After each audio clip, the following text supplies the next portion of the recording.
All right, we're gonna finish the rest of pretrial motions for Karen Reed's first trial, and we're gonna do opening statements tomorrow, probably around 4 o'clock, depending on when the Corey Richmond trial, whatever they're streaming tomorrow, is over.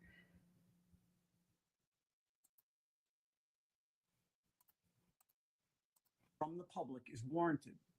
The court must first consider the content of those letters. And in order for me to be able to argue against this motion for a protective order, I must. So just so it's clear, I have not seen those letters. Okay. I still, Your Honor, I must discuss the content of those letters to some degree and argue to this court why a protective order makes no sense in this case. And with your permission, I'd like to divide my argument on this issue into two parts.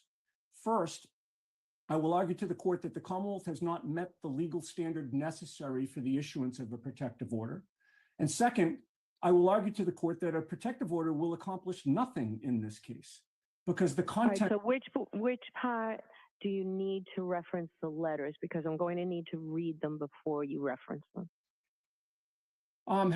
So with regard to the first part, which is that the Commonwealth has not met the legal standard, the only way to discuss whether they've met the legal standard is to know what the letters are.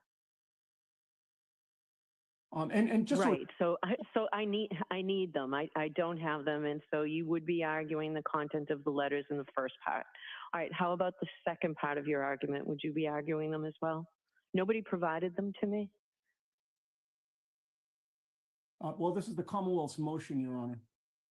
Yeah, and your opposition, and I don't have from anyone. So how about the second part of your argument, Mr. Yannetti? Well, it does touch on that, Judge. You know, the Commonwealth. Okay, I already have something to say. Did she seriously basically try to blame Yannetti for not having read those letters or have a motion in front of her when this was the Commonwealth's motion? What the fuck? Has revealed some of the contents of some of the letters, but I need to point out what they haven't revealed. You know, and just so it's clear, I'm not going to be quoting the letters at length. I'm going to be talking about the subject matter of the letters. In my view, I don't know that the court needs to read the letters first, but I'll leave that to Your Honor. All right, but you said you're going to reference them, and the whole motion concerns those letters. Do you have them, Mr. Lally? Do you have them with you? Yes, Your Honor.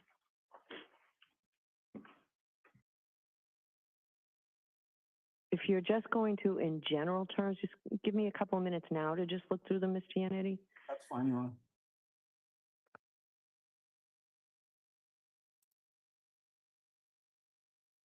All right, I'm bumping this up to 1.5 speed.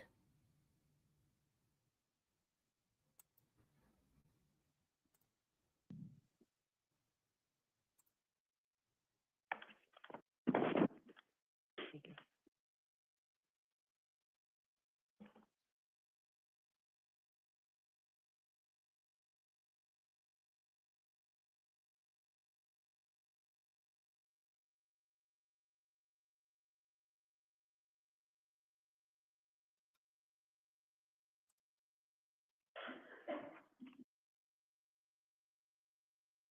She's doing more than just briefly looking them over.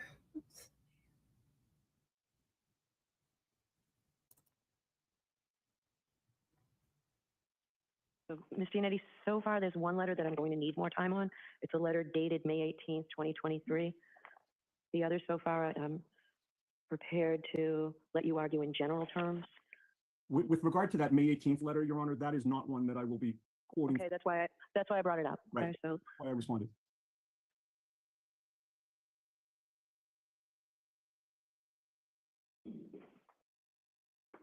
So you also not going to reference the response to that letter?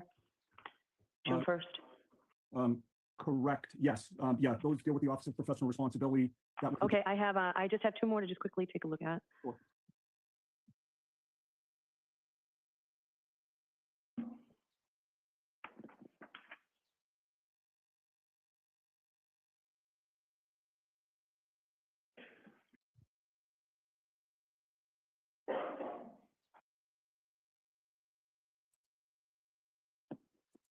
All right, hurry up.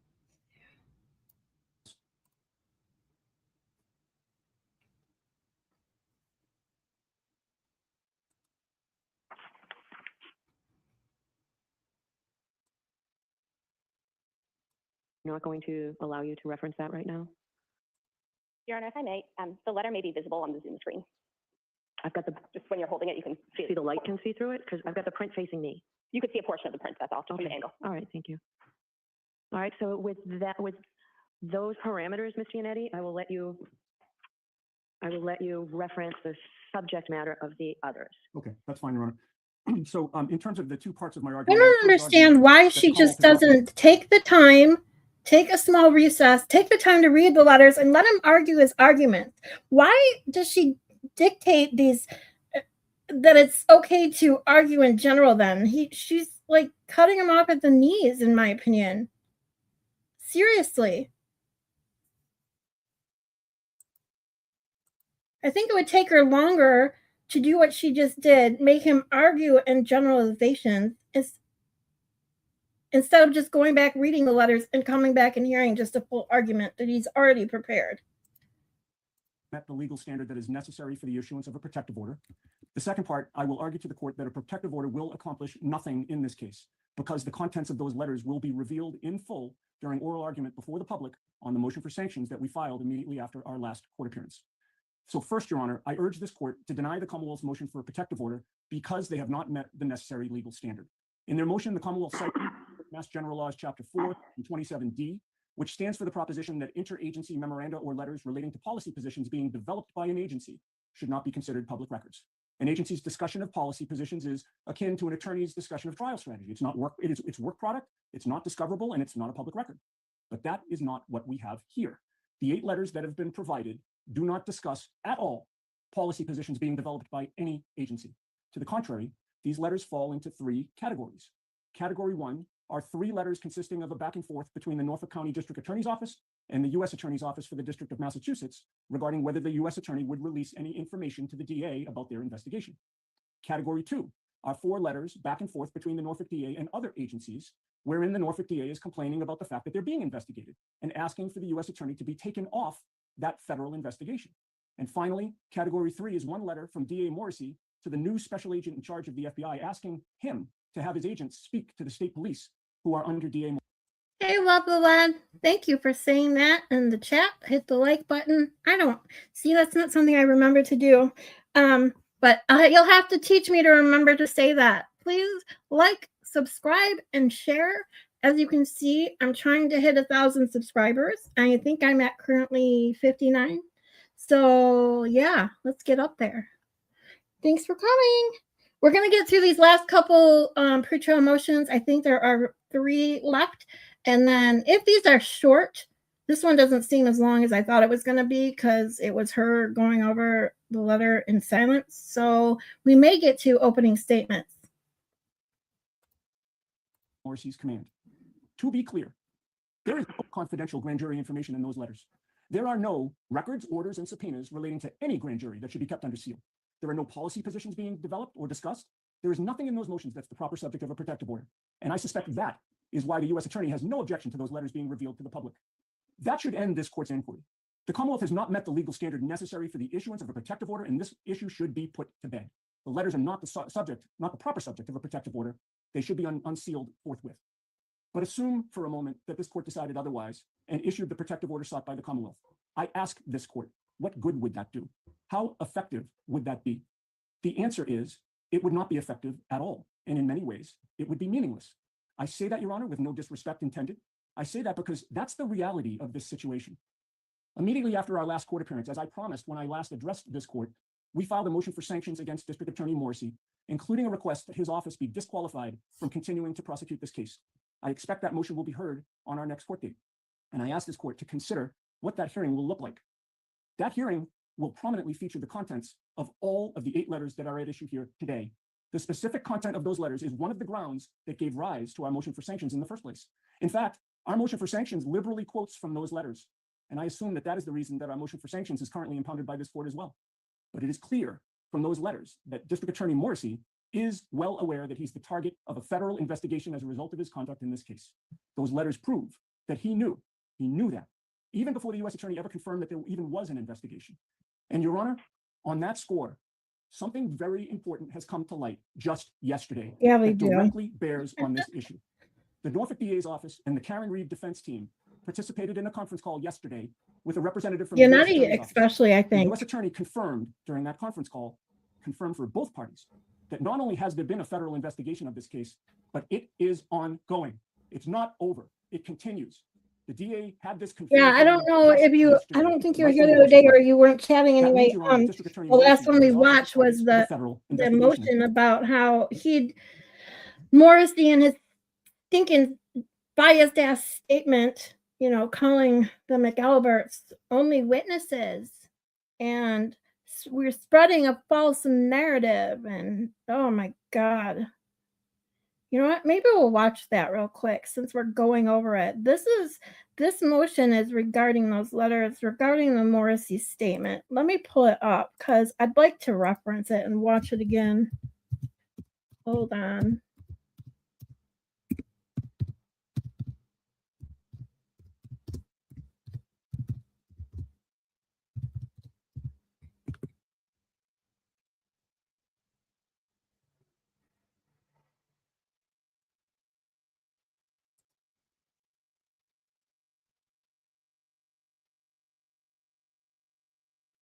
Got it. This will be the first statement of its kind in my dozen years as Norfolk District Attorney.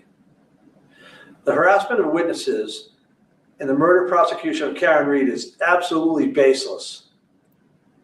It should be an outrage to any decent person, and it needs to stop. Needs to stop. Innuendo is not evidence.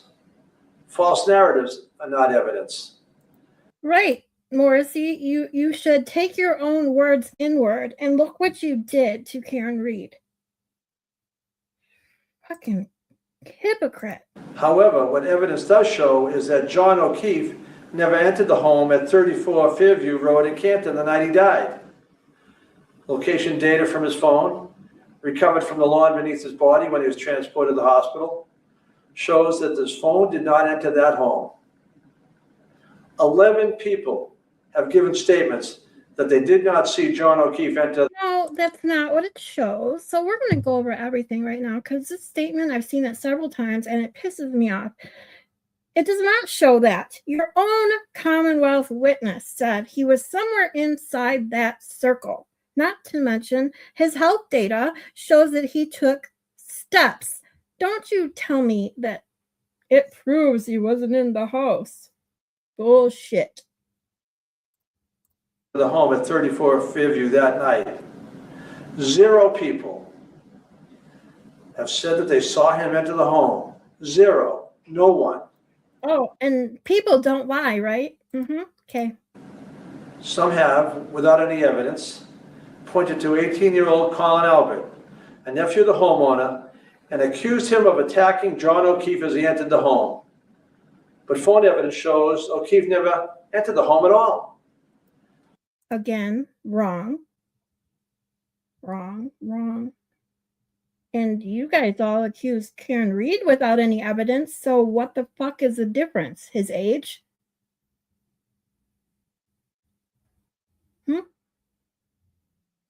And the fact that they lied for how long that he wasn't at the house?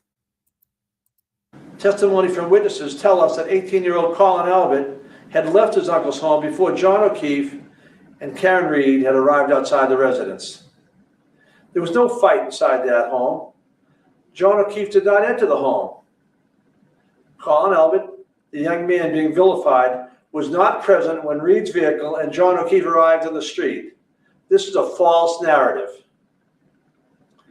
Colin Albert didn't commit murder. Jennifer McCabe, Matthew McCabe, and Brian Albert. These people were not part of a conspiracy and certainly did not commit murder or any. Right. Because you can say that with such, what's the word I'm looking for? You can emphasize that statement the way you can only if you are corrupt, because anybody who wasn't corrupt wouldn't pronounce anyone that could have been a suspect or a person of interest, wouldn't announce that they are 100% innocent. They didn't do anything. They didn't commit this bullshit. You didn't know that. They didn't know who did this. You still don't.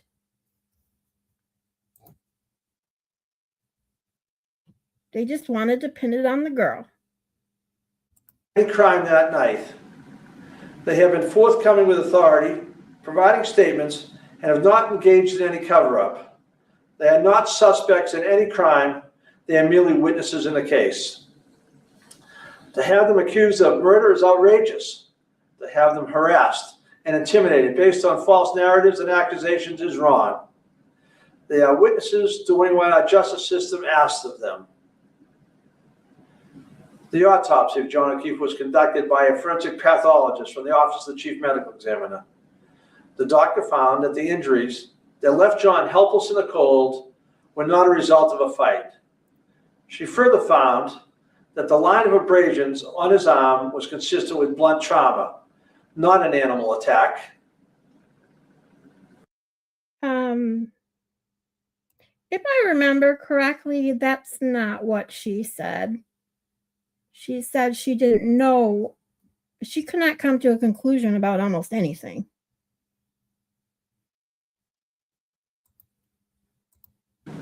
A grand jury of everyday citizens heard the documented evidence and testimony before making a decision. The subject of that murder indictment enjoys the constitutional presumption of innocence. Why should the witnesses who have committed... Oh, really? Then why are you making this statement, basically saying she went to the grand jury and now she's on trial, so she must be guilty? So that must mean everyone else is innocent. That's what you're saying. no crime be afforded less by members of the community. They should not be harassed for telling the government what they heard or saw. I'm asking the Canton community and everyone who feels invested in this case to hear all the actual evidence at trial before assigning guilt to people who have done nothing wrong.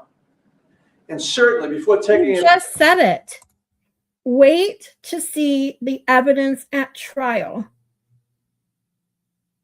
But you've already, and you're asserting now that those other people did nothing wrong. Way to talk out of both sides of your mouth. Fucking idiot. upon yourself to harass citizens who evidence shows have done nothing in this matter but come forward and bear witness. We try people in the court and not on the internet for a reason. The internet has no rules of evidence. If I'm wrong, do any of you guys know that's listening to me rant on Morrissey right now? We didn't know this was before, this statement was before the actual first trial, wasn't it? So did he, when he made this statement, did he already know that Jen McCabe lied to the grand jury? That all these people lied? This is why I wanted to watch this stuff in chronological order. Yes, okay, thank you. Okay, so he knew, so it's before the first trial, but he knew that they had lied, correct? The fix was in. Of course it was.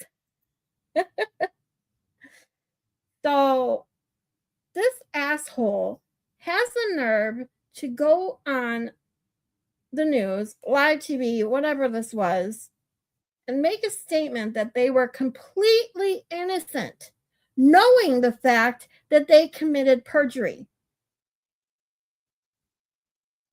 Wow. The internet has no punishment for perjury, and the internet does not know all the facts. Conspiracy theories are not evidence. The internet has no punishment for perjury, yet neither do you, because I haven't seen any of them charged with perjury yet. Everybody's waiting for those handcuffs. Wow. The idea that multiple police department, EMTs, fire personnel, the medical examiner, and prosecuting agencies are joined in or taken in by a vast conspiracy should be seen for what it is, completely contrary to the evidence and a desperate attempt to reassign guilt. Michael Proctor, the state No, police trooper, being accused of planting evidence outside 34 Fairview Road, was never at Fairview Road on the day of the incident. Proctor and his state police partner traveled together the entire day while other officers were processing 34 Fairview. That's the thing. I understand in the Commonwealth or in the state, they don't have punishment for perjury, right? But the feds can charge them. It's a felony. And for him to sit there and say, the internet doesn't have, what did he say exactly now? Damn it. Now I have to rewind it. I want to get what exactly he said. Hold on. On the day of the incident. Proctor to reassign guilt. Michael Proctor. Conspiracy theories are not evidence. The idea that multiple police department in this matter, but come forward and bear witness. Here it is. We try people in the court and not on the internet for a reason. The internet has no rules of evidence. The internet has no rules of evidence. Punishment for perjury. No punishment for perjury. And the internet does not know all the facts. And the internet does not know all the facts. Yeah, I got you. I get it. I do. But it's just funny for him to put that in the statement specifically as if, you can't go by the internet because, if they say things on the internet, they can't be punished for lying. But yet, that's the point. These people lied to the grand jury and they're not getting punished either. So what type of comparison is he trying to freaking make? Do you get what I'm saying there? I hope it makes sense the way it's making sense in my head. I don't articulate that the way I think it's going in my head, but it never ceases to amaze me, the shit that comes out of this guy's mouth. Conspiracy theories are not evidence. The idea that multiple police department, EMTs, fire personnel, the medical examiner, and prosecuting agencies are joined in or taken in by a vast conspiracy should be seen for what it is, completely contrary to the evidence and a desperate attempt to reassign guilt. Michael Proctor. No, that's not what it is. Nope. State police trooper being accused of planting evidence outside 34 Fairview Road was never at Fairview Road. Him even being on camera talking about it one way or the other is beyond unethical. Him showing this shows he's already biased. And having a bias as a district attorney or any attorney that's prosecuting a case is unethical.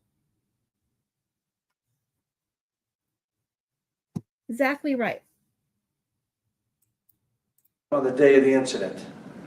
Proctor and his state police partner traveled together the entire day while other officers were processing 34 Fairview. Trooper Proctor was not there and did not plant evidence at 34 Fairview Road.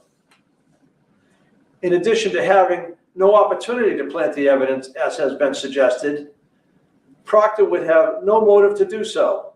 Trooper Proctor had no close personal relationship with any of the parties involved in the investigation and had no conflict. The worst thing is, and he had no reason to step out of this investigation. Every suggestion. He literally just admitted that even though Proctor doesn't have reason or wouldn't have a bias, supposedly in his opinion, have a reason to plant evidence. He basically is saying everybody else that, that knew the McElrath families would. I mean, isn't that the case? And the fact that they didn't even need her actual tally to start this whole shit. And how many channels and YouTube streamers and lawyers and everybody that is working and doing things on this case, how many of them have proved how little the amount of people that would actually need to know that even just something happened to get away with it? It's very few people. Because all they needed to do was feed their narrative to someone they trusted, who then did the same and the same, and so it just spreads. It only takes the few people that initially planted some taillight, initially saw what happened, to spread their lies out to everybody that started coming in after the fact. Because they knew everybody would believe them and their word was trusted. To the contrary is a lie. This should be seen for what it is and not used as a pretext to attack and harass others. What is happening to the witnesses, some with no actual involvement in the case, is wrong. Don't get me started on Judge Burley, Auntie Bev, whatever you want to call her. I'd like to call her something else, but I won't do that. Not yet, right? Well, not right now. But yeah, I literally have close-up photos from some of these pretrial motions, just zooming in the people that were doing the filming or had the pull cam or whatever they had going on, zooming in on her face. She's got bloodshot eyes. And the fact that she constantly had to take a break, and she constantly used other people to get that break. Oh, the jury needs to stretch their legs. Oh, it's hot in here. The bailiff is, is probably needs to eat some lunch. No, that's code for I need a drink, in my opinion. It is contrary to the American values of fairness and the constitutional value of a fair trial. It needs to stop now. Exactly, love. I'm releasing this recorded statement rather than holding a news conference because my remarks need to be so narrowly tailored to the issue at hand while the prosecution is pending in Superior Court. But the message is the same. What is happening to these innocent people, these witnesses, is wrong and it needs to stop. Needs to stop. All right. Well, that was fun. Oh boy, oh boy. All right. So that is what this kind of motion, or this motion's hearing, pretrial motion, pretrial motion is about. On our motion for sanctions. The anticipated nature of that hearing. I don't know why the volume on this particular video is so low. I know it is, so I'm sorry. That's as loud as I can get it. We've read them. We are using them. The genie cannot be put back in the bottle. Those letters are powerful evidence that we will use to publicly support our motion for sanctions. My client is entitled under the Constitution and the Massachusetts Declaration of Rights to present as effective a defense as she can to these false charges. She's entitled to lawyers who will zealously represent her within the bounds of the law. She is entitled, in short, to have the contents of those letters made plain to this court, both in writing and during public oral argument on our motion for sanctions. And that argument will happen in public, whether this court issues a protective order or not. The Commonwealth is moving for a protective order for these letters after revealing part of what they contain. But the Commonwealth wants to keep the remainder of the letters hidden because those letters contain information that will embarrass District Attorney Morrissey and his office. The letters demonstrate that he's a target of a federal investigation for what his office has done to Karen Read. So, Your Honor, because the Commonwealth has not met the necessary legal standard for a protective order, and because the protective order would be effectively meaningless here in any case, this court should deny the Commonwealth's motion. All right, is there a response from the Commonwealth or no? No, Your Honor. Okay, all right. Hi, So I'll take this Barbara. under advisement. I do need copies of these letters, so Thanks for joining us. McDermott can make copies and then hand them back to the Commonwealth. All right, so the second motion is the Commonwealth's motion for. We just watched Meatball Morrissey's statement. I understand there's counsel here from Boston Magazine. If you'd come forward, sir. If you want to hear my opinion on his. Hi, you can Yeah. stand at the podium or council table, wherever you're comfortable. In a minute, I'm going to ask you your name and I'm going to hear from you, but I do just want to state that I appreciate that today I did Everybody receive a knows I'm response, already, I'm very from opinionated. Boston Magazine. Can't I help it. received there's a memorandum, there's a limited opposition, there's affidavit, there's a memo. I found all of this helpful. I did have the opportunity to read it a short time before the hearing, but I do appreciate the response, and more importantly, I appreciate you being here. So could you tell me your name, please, sir? My name is Robert Birchie. I'm from the firm of Claris Law. Could you spell your last name, please? Last name is B like boy, ERTSCHE. Okay. All right. Could you tell? And in Metro Court, doing business as Boston Magazine, and also the reporter Gretchen Voss. All right. So Oh, there yeah, it it's is, very, the yeah. Commonwealth filed a Rule 17 motion. You as the Definitely third party of the record disgusting. holder have a It's right to be heard. So unethical, I'll continue. it's Thank you, Your Honor. bullshit. There are really three documents at issue, two recorded interviews, one 4 hours long, another one 2 hours long, that are largely, almost entirely on the record, were interviews with Ms. Reed in the presence of her counsel. Can you say almost entirely on the record? Could you there explain are- that, please? I'm sorry. There are a few interjections by counsel, and there are also a few areas where counsel asked, or Ms. Reed asked, that certain information be kept off the record. Okay. So if those were to be produced, we would ask for the opportunity to redact those. Okay. I understand that. What's the third or the second category, the third record? The third is a interview with Karen Reed alone at her home between Gretchen Voss and Karen Reed that was not recorded, for which there are handwritten notes. And that interview was entirely off the record, subject to the parties agreeing to put anything on the Care record Bear. afterwards if they wanted to, but they did not. And no statements of Ms. Reed from that interview appear in the article. Okay. There's also a fourth category, Your Honor, that just I became aware of last night, which is that there are a limited number of voicemails and texts between the reporter and Ms. Reed that were also considered to be off the record unless otherwise agreed. Have those been maintained? They have been maintained. All right. Thank you. The argument that I'd like to make, Your Honor, really has three parts. First, that the Commonwealth's request is unreasonable under Rule 17A2, Okay. because it really is just a fishing expedition. The second is that the documents in question are privileged under the common law privilege that permits a reporter under certain circumstances not to turn over Yeah, unpublished Care Bear, notes you and outtakes you from and those Barbara themselves just that are missed my confidential. rant on Meatball We are Morrissey's not, to be clear, casted opposing video. disclosure of those two interview audio tapes. Okay. Counsel was present, subject just to the redactions that I previously mentioned. And the third point I want to make is that this case really differs from many others dealing with the reporter's privilege due to the degree of harassment that this reporter has already experienced due to her objective coverage of this case. Can you tell me about that? I'd be happy to, Your Honor, and she discusses it in her affidavit as well.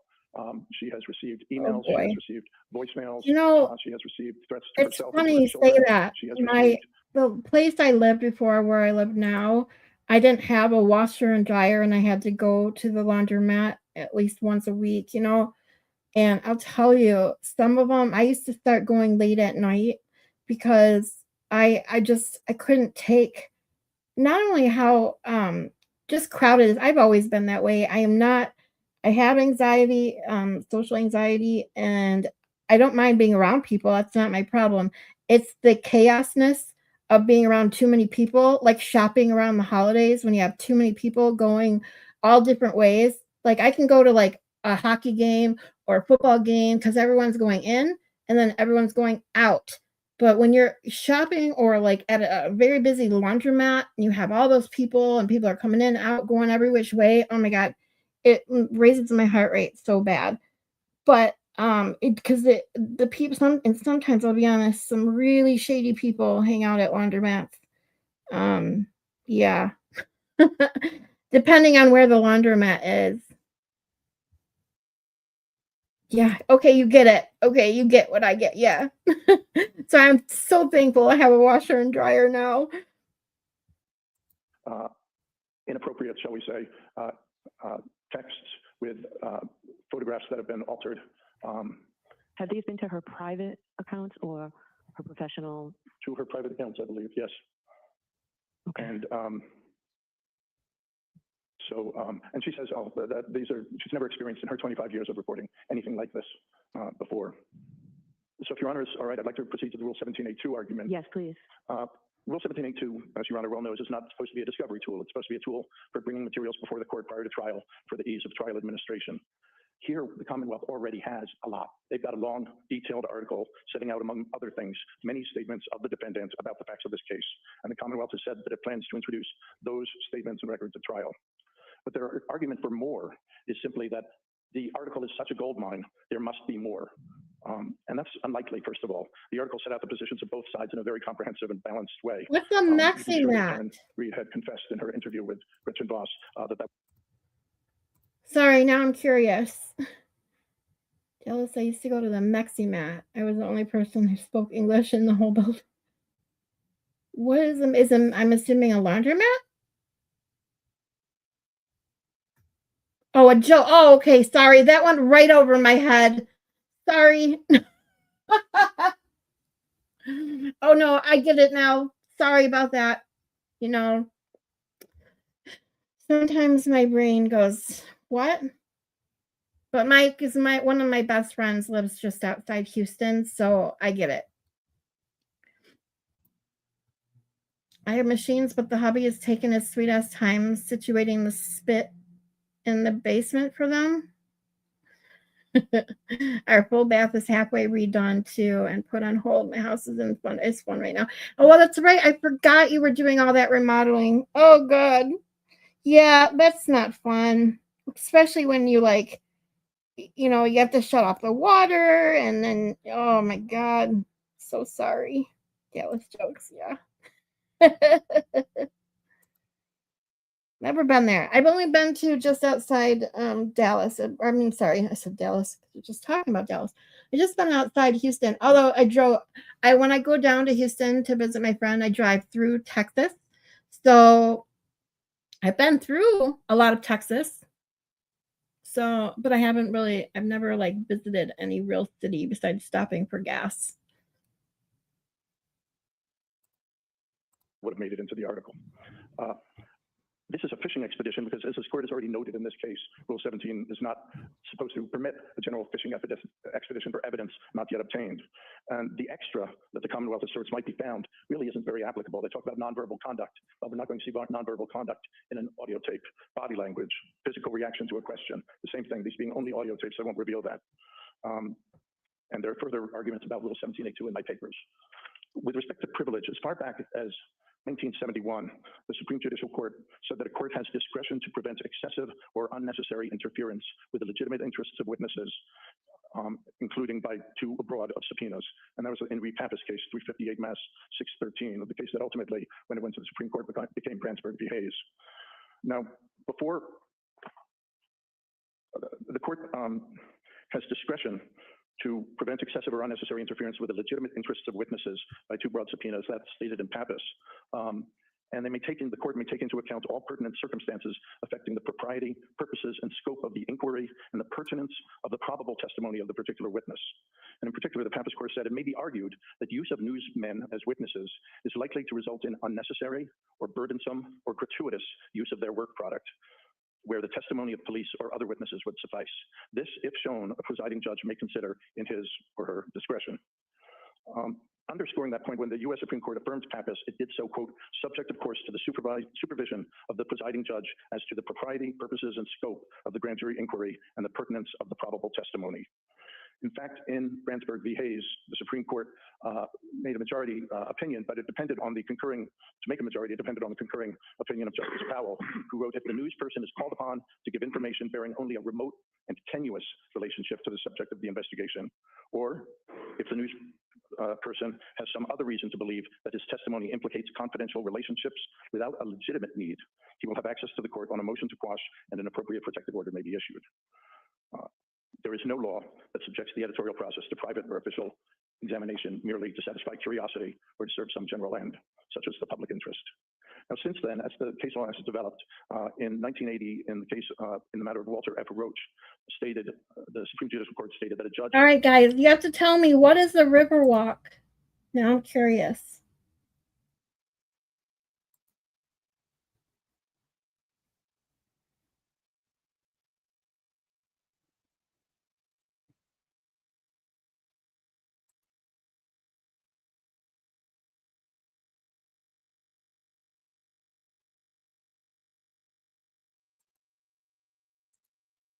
Oh, okay. Texas Bushman is in Austin. Thinks he sets up at river. Okay, what's the river? Okay, Guadalupe River runs through downtown San Antonio. Okay, gotcha. Oh, okay. Thank you. So I'm like, what are you talking about? I always write things like this down because my dream one day is to literally take a road trip through every state in the United States, well, the continental United States. And I have a list of cities by state of that I definitely at least want to stop and stay in for a few hours. And then by city that I have on the list, I list things that people tell me, oh, you need to do this and you need to do this. And I'm going to put that on my list because Austin and San Antonio are both in my list already for Texas. Thank you. They have places like that too, because I used to go to Denver every summer when I was little, up until I was 14. I had extended family out there, and my grandma, my mom, me, and my brother would go out there every summer. And I loved it there. Oh my God, I loved it there. Don't think I'd love it out there in winter, but I never had to go out there in the winter. The summertime and going through the mountains and the stuff that you could visit there was just so much fun.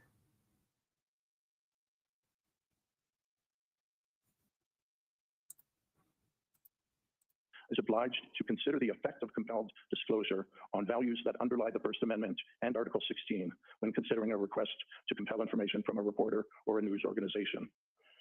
They went on in 1991 in the matter of John Doe grand jury investigation to say that this balancing requires balancing between A, the public interest in having every person's evidence against B, the public interest in the free flow of information that can be implicated by needless disclosure of sources or confidential information. In that case, Doe affirmed an order quashing a grand jury subpoena issued to a news reporter in a murder investigation where the information sought had, quote, according to the court, low likelihood of benefit to the grand jury when balanced against the public interest in the dissemination of information. That's Commonwealth against Doe, 410 Mass at 602. There's also the Commonwealth against Bowie case from 1995, affirming a trial court order quashing a subpoena issued to a reporter by defense counsel in a murder case. And those two cases, I'd say, are exactly on point. Now, here, Ms. Voss has to some extent performed her own balancing test. And after considerable discussion and consideration, she decided to waive her privilege as to the two recorded on-the-record interviews that took place where the lawyers were present, except for those sections that were lawyer colloquy or designated to be off the record. But she asserts the privilege firmly against production of the handwritten notes of an unrecorded, off-the-record interview outside the presence of counsel. I'd submit, Your Honor, that her notes of that third interview are unnecessary. She's not an eyewitness to any events in the case. She's provided a detailed article that provides a roadmap to Ms. Reed's statements and is set out in her affidavit. Production under these circumstances really does threaten legitimate interests. Some of those set out in the affidavit of Chris Vogel, the editor of Boston Magazine. Judicial intrusion into the news gathering process, the disadvantage of a journalist appearing to be a research tool of the government, the disincentive to the media to save notes and interview outtakes if such can be casually compelled, and the burden on journalists' time and resources. And my client would attest to you that already the burden on time and money has been more than they care to bear, although they do understand that under normal circumstances, the Commonwealth is entitled to evidence when there are proper circumstances. All of these interests, along with the harassment campaign against the reporter, disincentivize the media from engaging in objective investigative reporting. So there's a principle that is at issue here, and it's the ability of the press to continue to perform their constitutionally recognized role as the fourth estate. Now, there's an additional argument on this, which is recently revised federal criminal guidance that supports the denial of the Commonwealth's request for the off-the-record interview notes or for any unpublished material. The petition for the promulgation of rules, 395 Mass at 172 in 1985, the Supreme Judicial Court said, in cases like this one, where the reporter has no personal knowledge of the events about which he is called to disclose information, it may be appropriate for the trial judge to consider the guidelines of the United States Department of Justice contained in the CFR. And the rule, as revised in 2002 from the Department of Justice, declares that, quote, the use of compulsory legal process to seek information from or records of non-consenting members of the news media constitutes an extraordinary means, not a standard investigatory practice. And it goes on to say that the department may not use compulsory process to obtain information from or records of a member of the news media, period. Now, I'm not saying that that's binding on this court, but it is, I think, persuasive from the nation's federal police authorities. So in conclusion, I ask that the court deny the Commonwealth's request as it pertains to the handwritten notes of the off-the-record interview and as it applies to the lawyer colloquy or off-the-record statements in the two audio-recorded interviews. The Voss and Boston Magazine do not oppose if the court exercises its discretion to allow the remainder of those two taped interviews to come in, since lawyers were present and on the record. And as to the texts and the email emails, if any voicemails, I'm sorry, those being also under a promise of confidentiality, we would ask to withhold. All right. So is Ms. Voss willing to still provide the 4-hour interview and the second, the 2-hour interview that are on the record? She's still willing to provide those? Willing to provide the recordings, yes. Okay, and how long will it take for you to provide those to us? Well, there will be some redaction Yes. needed. I'm not quite sure how that gets conducted, Okay. but within 2 weeks, Okay, possibly less if necessary. all right. All right, I'll hear the Commonwealth and then I'll give you a chance to be heard again, sir, if you want. Thank you. All right, Mr. Lally. Thank you, Your Honor. Your Honor, the nature or the chilling effect on news gathering the counsel alludes to in the motion in opposition as well as in argument, the Commonwealth would submit is speculative at best. I would refer the court to the decisions that are cited by counsel in the opposition as well as sort of ancillary to those, the Brandsburg and Jennings decisions as well. They're federal cases. But essentially what they state is that the state's interest in criminal prosecutions outweighs First Amendment concerns regarding confidentiality, particularly whereas here, the source itself is not confidential. So we're not talking about a confidential source, we're talking about potentially confidential information. But notably, what's cited to our federal cases because there is no reporter privilege in the Commonwealth of Massachusetts. It doesn't exist. What I would submit based on the Commonwealth's motion and submissions that there's not even a hint or a scintilla of a hint of bad faith or harassment by the Commonwealth, nor is this a fishing expedition to cull through a vast array of relevant information. What we're looking for is statements of the defendant, not asking for statements of the defendant's attorneys or anyone else, not asking for the reporter's impressions or thoughts or any other things that may be contained within her notes. The statements by the defendant to this person are relevant, they're admissible, and the Commonwealth's request is specifically tailored to just those statements. The timing of the statements the Commonwealth would submit is also instructive and salient in this sense, in that we're not talking about some sort of vacuum where there's the potential future prospect of a criminal prosecution. These are statements that are made while there is an active criminal prosecution ongoing. The defendant is obviously aware of that. For 2 of these 3 interviews, she's present with her attorneys, who presumably know that there is no reporter privilege in the Commonwealth of Massachusetts. And yet she makes these statements voluntarily. She agrees to these interviews voluntarily. She's not compelled in any way to do these interviews. But the fact that these interviews exist and the fact that there are statements by the defendant that specifically pertain to this case makes them relevant, makes them admissible. And that is why the Commonwealth is specifically requesting those particular items. As far as these other items for which the record holder has an opposition, the Commonwealth has no issue with the record holder properly redacting or vetting through the content to ensure that the only thing that is provided is what the Commonwealth is seeking, which is just statements of the defendant. Nor does the Commonwealth have any issue with any sort of in-camera review by the court as far as deeming whether or not any of those statements as provided are relevant. But the Commonwealth is entitled to these, has met its burden under Rule 17 when asked that the motion be allowed. So in the balancing test that the law says I have to do, shouldn't I consider the danger or personal risk to Ms. Voss considering what's already occurred to her? So, and I'm not in any way trying to minimize that, and I would submit that yes, I think that is something that the court needs to consider in its balancing test. However, I think what the case law also says is that those types of concerns yield to a criminal prosecution in this case. And in part, again, just based on the limited specific scope of what the Commonwealth is requesting, again, I understand Ms. Voss's concerns when it may come to her notations as they apply to her impressions or her thoughts or things that she observed or whatever the case might be as to whatever her notes contain. But the only thing that the Commonwealth is seeking from those notes is statements by the defendant. That's it. So as far as any other things that may be contained within her notes, the Commonwealth's not interested in those, not seeking those, not asking the court to order those in any way, shape, or form.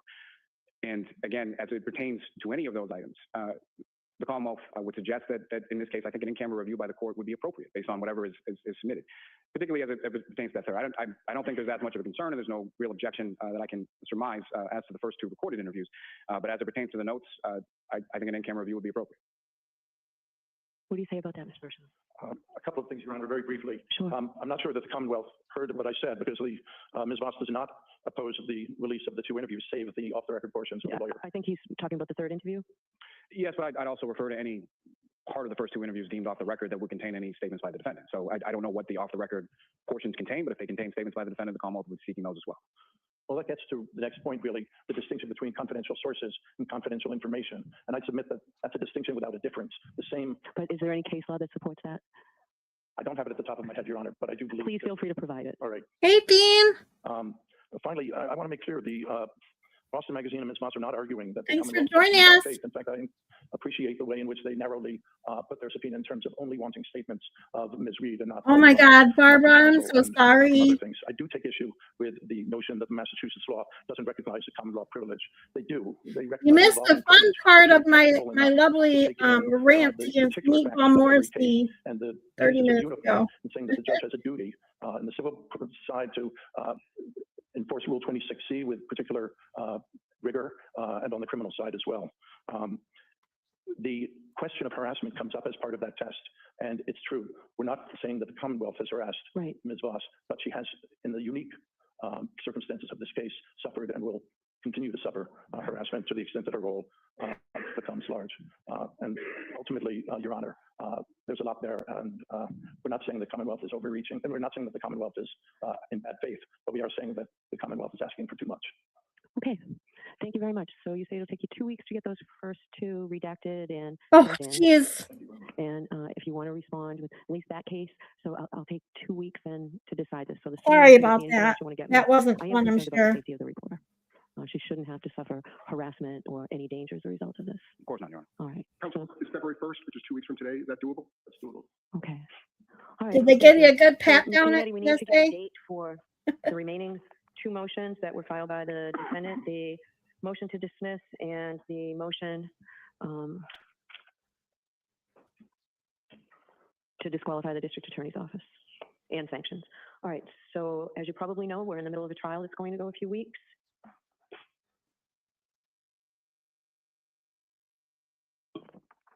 Jim, can you suggest a date? I can. How about, May I interject, Your Honor, with regard to a date? Smooth I know that sailing our through final, security. All pretrial is right, well, February that's good. 15. Our request will be that- February 15th? I thought it was February 26th. we have two. Okay, We have February 15th and February 26th. okay. So you're both right. well, that actually fits in with what I was going to ask, because our request would be for the motion to dismiss and the motion for sanctions to be heard on February 15. And I'll tell you why, Your Honor. One thing that I did not mention regarding the phone call, the conference call that we had yesterday with the U.S. Attorney is that they notified both parties that they'll be going through the TUI process to take the extraordinary step of releasing information from their investigation to the parties in this case that directly bears on our case. This is almost unheard of. There's an active investigation, and they're going to release I'm information. to surprised he both parties doesn't because keep in good a conscience, they can't water allow this gun case in to go his to trial. pocket. Did they give you a date, Ms. Giannetti? They did not, but they did say that it could take a week or two, I believe, to go through the TUI process. My expectation is we'd probably get this information sometime in early February. And I don't want to argue, particularly the motion for sanctions, without seeing the evidence that's out there, because I believe that evidence will impact our argument. Last time I got patted down, I All right, told the is that guy good it for was the Commonwealth for most that purpose? action I Sorry, the had 15th? in Yes. years. That should be fine. Jim, is that at 2 o'clock? It is at 9 o'clock. All right, assuming we're not on trial, it'll be at 9 o'clock. If we're still on trial, it will be at 2. I could only imagine what his only, face looked issue there like is that after you said that. Do have a trial before Your Honor. It's scheduled for February 13th. So Right, that's the case that I expect we'll be on trial for. And if that's the case, we have to finish that. We've got a very busy trial schedule. So if we're on trial, we'll see you at 2 o'clock. All right, so stay in touch with Mr. McDermott. All right, is that it for today then? that's it for the Commonwealth. Thank you, Your Honor. You all set, Mr. Yannetti? Yes, Your Honor, thank you. Okay. All All right. right, that's that one. Let me pull up the next one. We're almost done with these pre-trial motions, thankfully.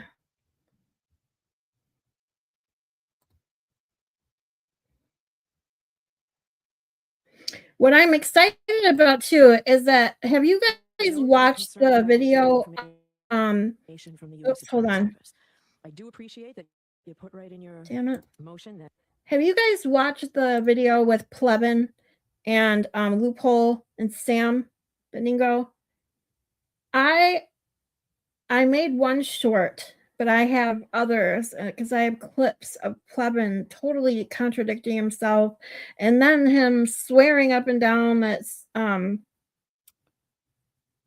what's her name? Ryan Nagel's girlfriend, I can't remember her name. He's like, no, she didn't testify. She was in the back seat sleeping.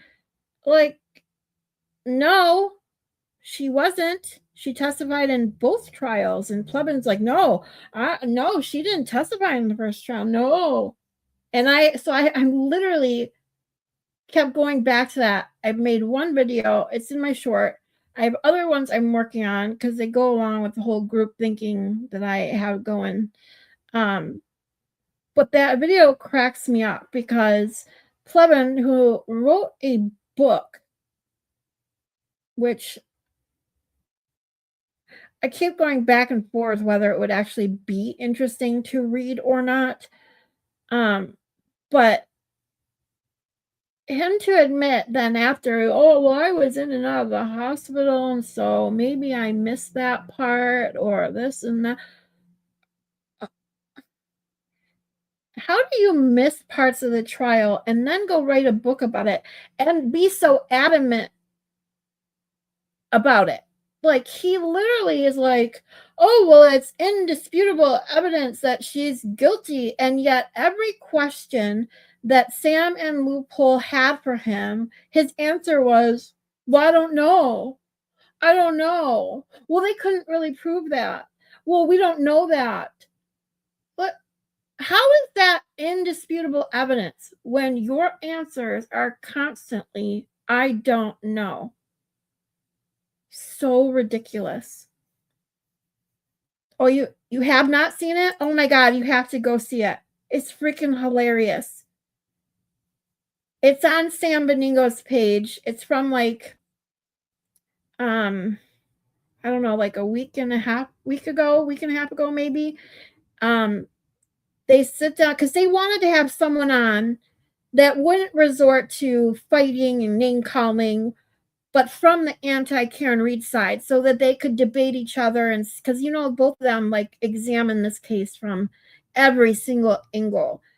And they wanted somebody that they could discuss it with from the other side who believes that Karen Read is guilty without the name calling and the resort to being like 5-year-olds on a playground.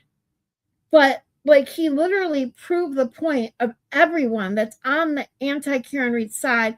Literally, they're talking out of their ass because every good question that you ask them, their answers are either I don't know, or they instantly lash back at you. Sorry, that's a reference to Baker and Tuesday, if you guys have seen that. To lash out on you, you know, to change the subject because they don't want to get caught in the fact that they cannot provide an answer for that question.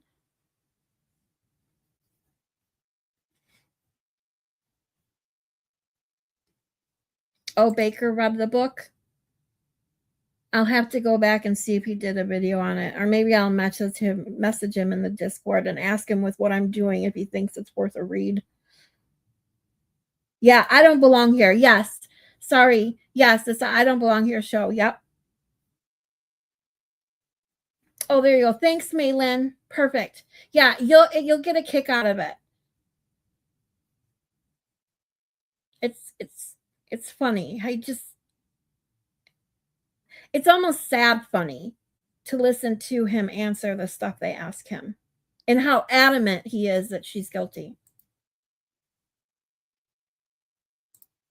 No timeline was explicitly given for the completion of the process and therefore the production of information. Why are these videos so freaking quiet? Hold on, you guys. I'm going to pull this up on something else and see if I can get it louder. I have no idea why it's so low on my computer.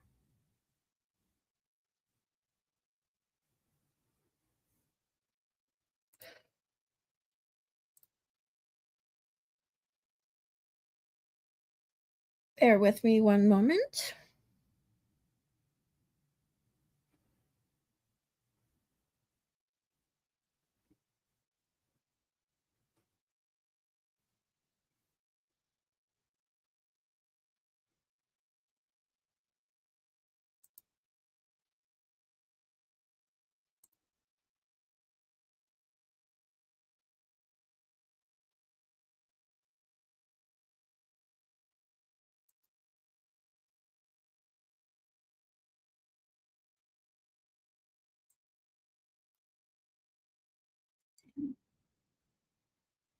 I think it's where they recorded it from.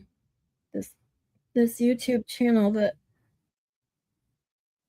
Can you guys, let me put this up on the screen for you guys. Tell me if you can hear this at all, because I can barely hear it. Hold on.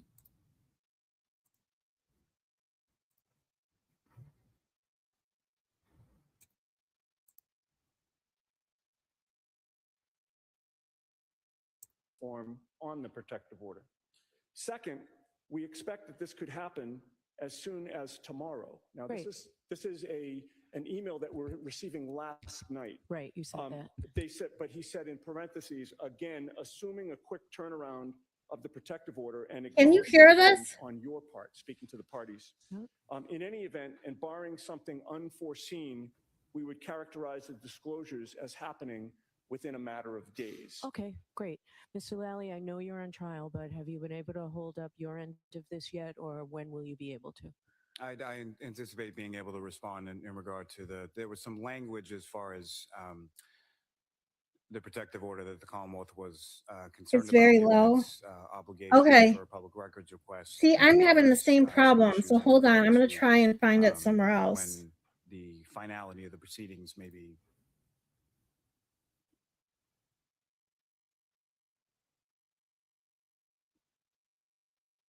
I just need to figure out what the date is from this one so I can find it on a different.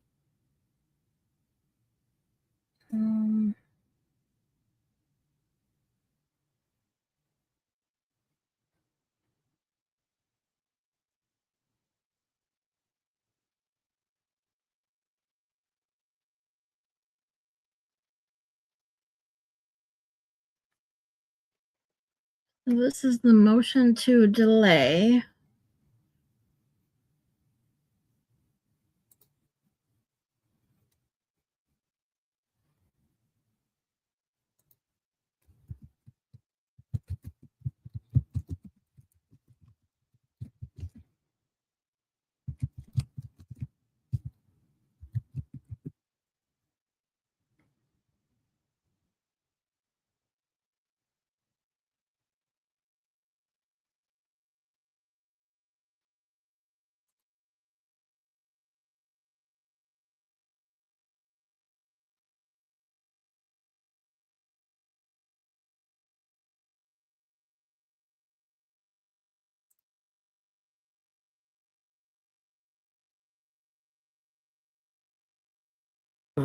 Thank you.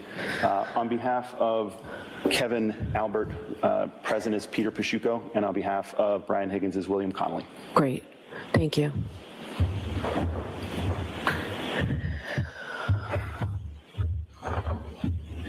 Is this the same one? All right, so counsel, I need you to spell your name for me, please. Yes, Your Honor. The last name is Connolly, Connolly. And what's your first name? William. Thank you. All right, I will hear you on behalf of Mr. Higgins. Thank you, Your Honor. Your Honor, as the court is aware, Brian Higgins' phone records and communications are at issue in these motions. Brian Higgins is a federal ATF agent. He is a witness in the Commonwealth's prosecution of this case, and he has cooperated fully in the Commonwealth's investigation. As this court knows, we've not had the benefit of seeing the factual support for these motions, but I want to provide some information that likely isn't contained within those materials submitted to the court, but of which I have a good faith basis to believe is information contained in the materials provided by the federal government to the parties in this case. I've represented Brian Higgins since April of 2023, the month when he received the federal grand jury subpoena. The one we watched the other day. Okay, hold on.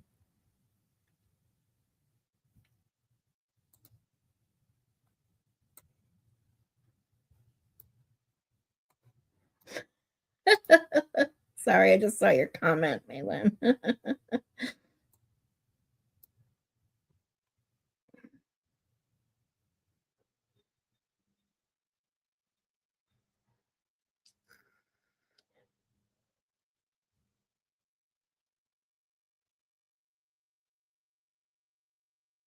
I don't want to take it from Defense Diaries either. I just wanted to get the.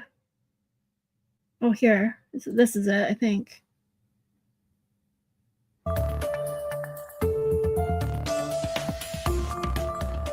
A judge in Massachusetts has denied a request to delay the start. That's just a news article or news thing. Shoot.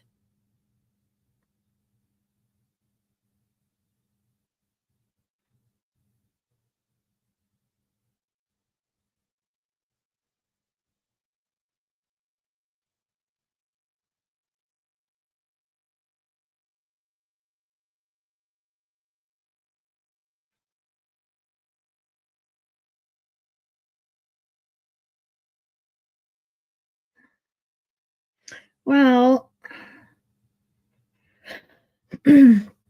I think we're going to have to skip this one because if it's hard to hear, we'll just go to the next one, which hopefully we can hear, which would be the response to this motion. And it was just regarding delaying the trial, which we know the outcome. So I don't think we'll be missing much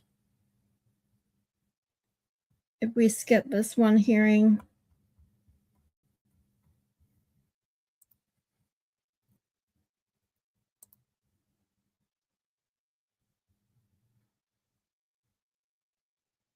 Have you guys seen this yet? I made these shorts real quick here if you want to see the shorts I made regarding Caleb Flynn. If any of you ever watched American Idol, I watched it way back in the early when it first came out, but Court documents out of Miami County, Ohio, revealed disturbing allegations against 39-year-old Caleb Carl Flynn. Prosecutors say Flynn shot and killed his wife, Ashley Flynn, on February 16, 2026, allegedly using a 9mm handgun. Investigators claim the scene was staged to look like a home invasion, initially misleading authorities. The couple's 2 young daughters were reportedly inside the home but unharmed. Court records also indicate Ashley may have been pregnant at the time.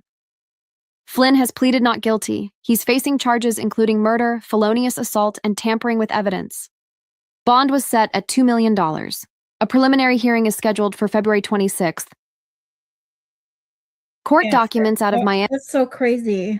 Like, I put, see, another Chris Watts. So, because according to the information that's out there right now, of course, I'm trying to vet some of it. There is some reporting that the wife was pregnant, but that's not confirmed, and that he was initially said it was a break-in. And someone, I heard the 911 call, and I'm trying to make a video based off the 911 call because I'd like to cover this one a bit and interested me. But he called saying that someone broke in, and he on the 911 call, he says that someone shot his wife twice in the head. So I'd sure like to know right then and there I would have been leery, because normally when you get shot there, you can't really see two holes unless it's in the forehead or in the face. So I don't know. I am curious to see, what he could have what he would have seen walking into that. But apparently they got his phone data, of course, and he was texting another woman right before this supposedly happened. He texted her that it's almost done, is the quote from the text from him to her. And then this happens. So it is insane. And worst of all, he is a pastor. So he is a pastor. He was on American Idol and now accused of unaliving of his wife, who was possibly pregnant. Sick.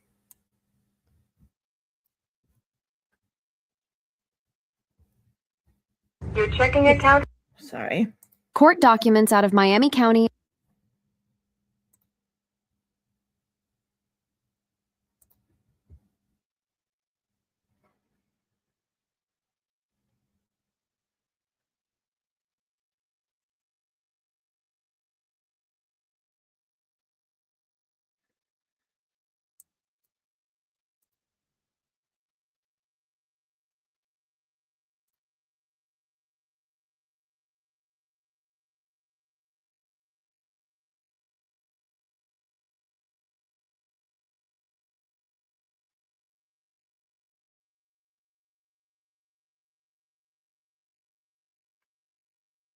All right. Come on, computer, behave.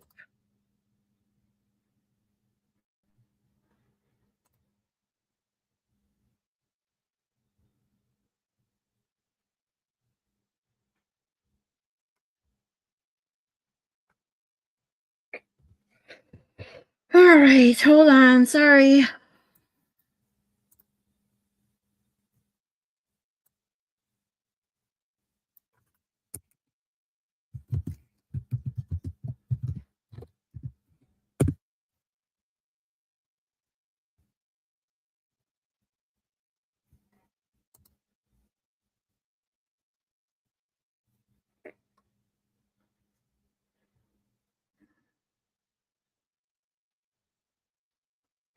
Why can I not find the one I was using earlier? Oh, here it is. Okay.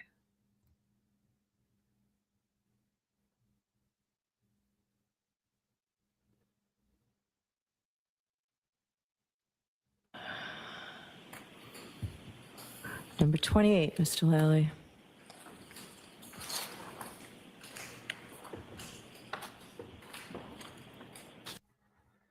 Yeah, we already watched that one. So let's get back down to the one we're almost done. Let's see.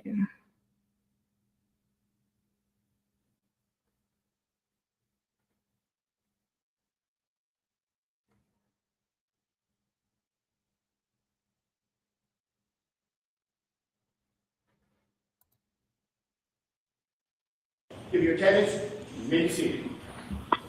Your Honor, this is 22117, the Commonwealth versus Karen Reed. Can I have counsel identify themselves, starting with the Commonwealth? Adam Lally for the Commonwealth. Good morning. Good morning, I Mr. love you, Lally. man. Have Good a morning, good Your Honor. one. Laura McLaughlin for the Commonwealth. Good morning, Ms. McLaughlin. Honor, Alan Jackson on behalf of Ms. Reed. Good morning, Mr. Jackson. Good morning, Your Honor. Attorney David Yannetti on behalf of Karen Reed. Good morning, Mr. Yannetti. Good morning, Your Honor. Elizabeth Little, also on behalf of Ms. Reed. Good morning, Ms. Little. Good morning, Ms. Reed. All right. Could I just have, Mr. Reddington, could you identify yourself for the record?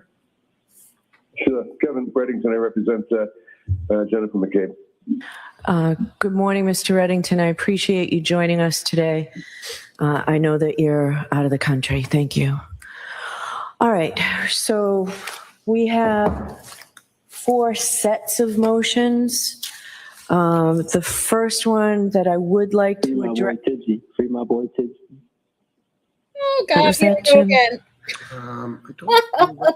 I think it was Yeah, somebody on it's Zoom. the same one we've already Nobody watched. can speak, so it only I could don't have know why been. they're I think we're all set. duplicated. All right. So the first motion I'd like to deal with is the defense. I'm not going to go through that read as much as it was hilarious for him to say what he did to Auntie Bev. I'm not going through that again.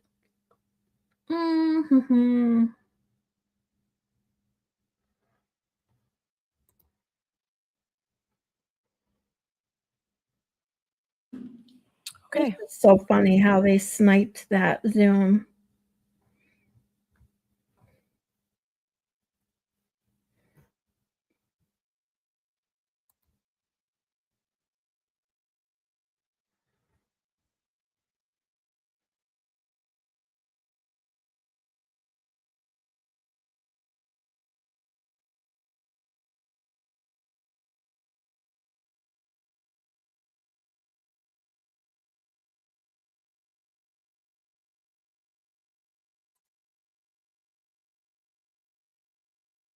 Homicide by negligent operation of a motor vehicle, 1 count of leaving the scene of personal injury and death.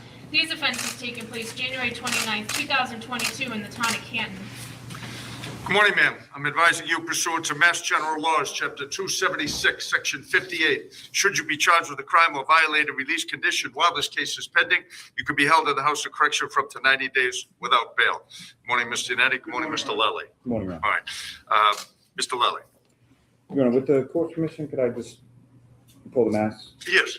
Yes. Thank you, Your Honor. Your Honor, Adam Lally for the Commonwealth. The Commonwealth is requesting that the court set a cash bail in this matter in the amount of $50,000 with some additional conditions.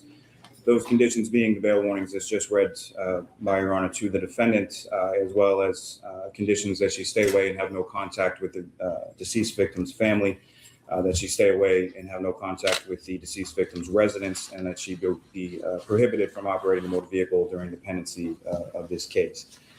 In support of that request, Your Honor, the Commonwealth would cite the nature and circumstances of the offense, as well as the potential penalty that the defendant faces, particularly with reference to the manslaughter charge and the leaving the scene of personal injury and death, the latter being a bind over. The facts of this case, Your Honor, essentially on Friday, this past Friday into Saturday, January 29th, at approximately 6:04 a.m., the Canton Police Department received a 911 call from a woman reporting a male party subsequently identified as a decedent and victim, Mr. John O'Keefe, who was found in the snow at a residence on Fairview Road. At the time of the 911 call, there was heavy snow and the temperature was in the teens. Officers Saraf and Mullaney of the Canton Police were dispatched. This is obviously the very first court hearing, which we watching all of these out of order, some of them anyway. So I haven't seen this yet. So this is the last one that I can find. So this will be the beginning or the end of the pretrial motions that we'll go through. If I find any between the end of this and tomorrow, we'll play those first tomorrow, but we're going to get into opening statements tomorrow.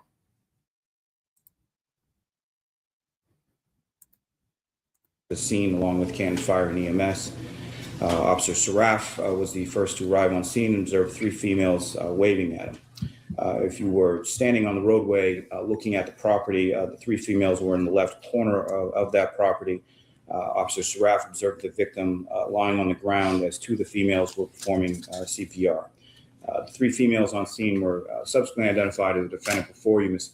Karen Reed, Ms. Jennifer McCabe, and Ms. Kerry Roberts. Officer Saraf observed the victim to be cold to the touch, no signs of breath, and returned to his cruiser to retrieve his AED device. At this time, Canton Fire and EMS arrived on scene and took over first aid. Paramedics then transported the victim to the Good Samaritan Hospital in Brockton, where he was determined to be deceased several hours later. Several detectives from the Canton Police arrived on scene moments after the 911 call. They began to search within the snowbanks for any evidence, at which point they discovered a broken cocktail-style glass and multiple patches of red substance that appeared to be blood in the vicinity. They secured the glass and 6 blood samples from that area as evidence. Troopers from the Norfolk County District Attorney's Office, specifically Sergeant Buchanan and Trooper Proctor, then arrived at the scene and began the process. They also spoke to several witnesses. Specifically, they spoke to Ms. Jennifer McCabe. She stated that the evening prior, she and some friends were at the Waterfall Bar located within the town of Canton. She stated she and her husband arrived there at approximately 9 p.m. At approximately 11 p.m., the victim and the defendant arrived at the Waterfall Bar together. She indicated to the troopers that the victim and the defendant had been in a dating relationship for the last 2 years, and that the defendant often stayed at the victim's house most nights, is what she described it as.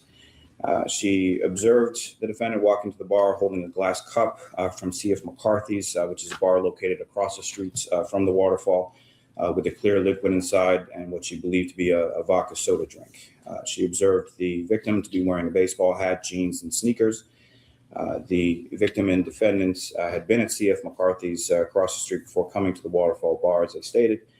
She stated that the victim and defendant appeared to be in a good mood, did not observe any argument amongst the two, described the atmosphere within the bar as friendly amongst the patrons.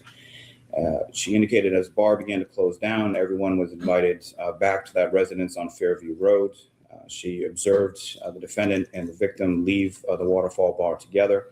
As the group was exiting, the victim texted Ms. McCabe, where to, at 12:14 a.m.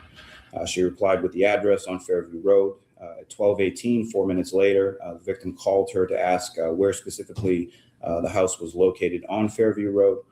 While inside the residence, she observed a black SUV arrive in front of the residence on Fairview Road. She observed this from the front door. She texted the victim at 12:31 a.m., hello, and at 12:40 a.m. texted, pull up behind me.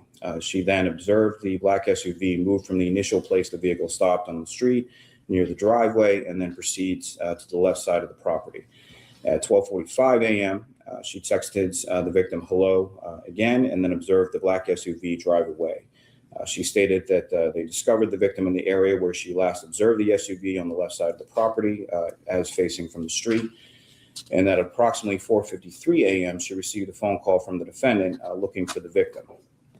She indicated that the defendant was distraught and drove to her house. The defendant indicated to Ms. McCabe that she last remembered seeing the victim at the Waterfall Bar. Ms. McCabe then informed the defendant that she observed the victim and her leave the bar together.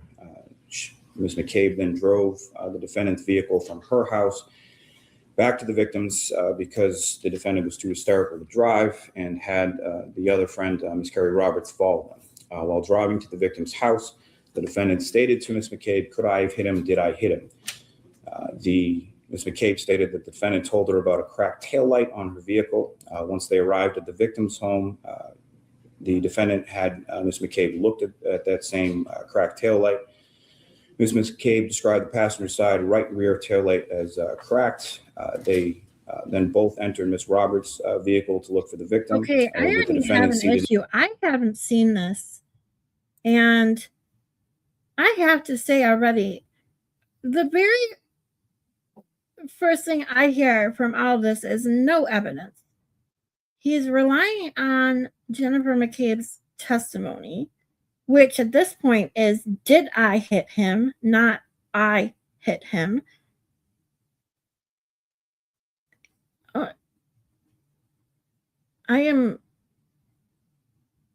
I'm actually dumbfounded that this is his first statement about why she's under arrest. Like, I truly am.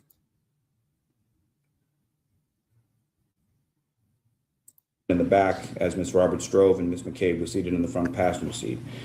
Ms. McCabe stated that they turned onto Fairview Road from Chapman Street. At the time, it was snowing heavily. Oh, and that was another thing.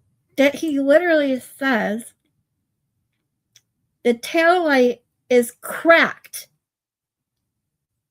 Oh, hey, Dean. I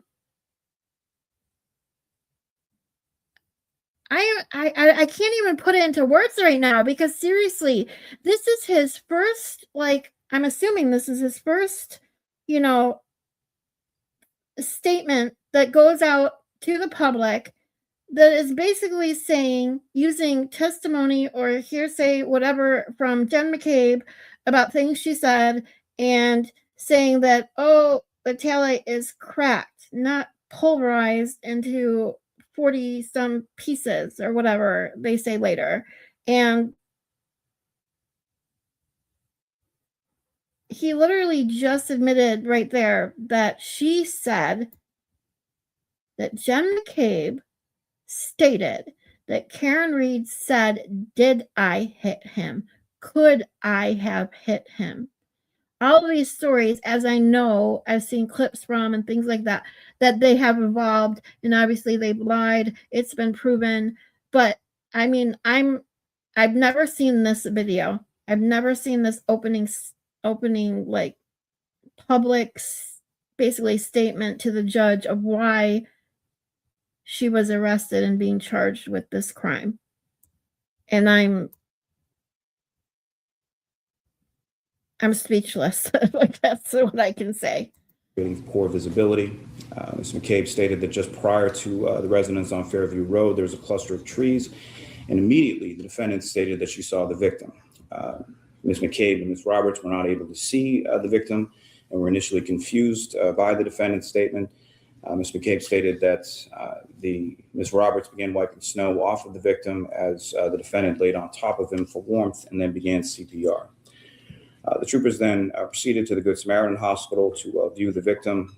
They observed approximately 6 bloodied lacerations varying in length on his right arm, the cuts extending from his forearm to his bicep.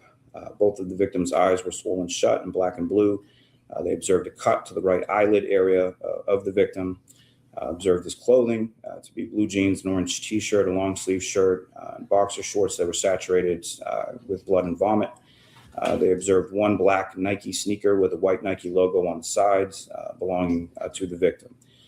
On the 31st, the troopers attended the autopsy of Mr. O'Keefe at the Office of the Chief Medical Examiner. The doctor performed the autopsy. Dr. Scorty below advised of several abrasions to the right forearm, 2 swollen black eyes, a small cut above the right eye, a cut to the left side of his nose, approximately 2-inch laceration to the back of his head, multiple skull fractures that resulted in bleeding, and further advised that the victim's pancreas was a dark red color, indicating that hypothermia was a contributing factor to his death. As we now know, is not true. January 29th, the troopers conducted several other interviews, including Ms. Roberts. During the course of Ms. Roberts' interview, she indicated that she was initially contacted by the defendant, Ms. Reed, at 5 a.m. that she answered the phone to hear the defendant state, "John's dead. Kerry, I wonder if he's dead. It's snowing. He got hit by a plow."